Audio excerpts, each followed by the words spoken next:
గ్రామంలో రాత్రివేళ ఎవ్వరూ వెళ్ళని పాత ఇల్లు ఉంది. ఆ ఇంటి దగ్గరికి వెళ్లిన వాళ్లకి ఎప్పుడూ ఏదో వినిపించేదట.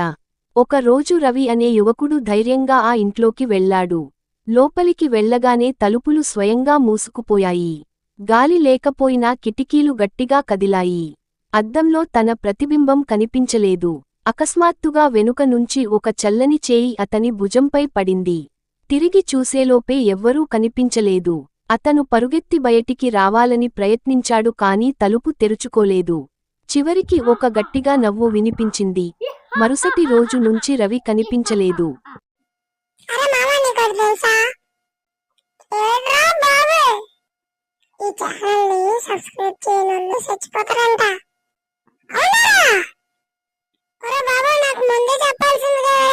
సబ్స్క్రైబ్ చేసుకుంటాను చూడు.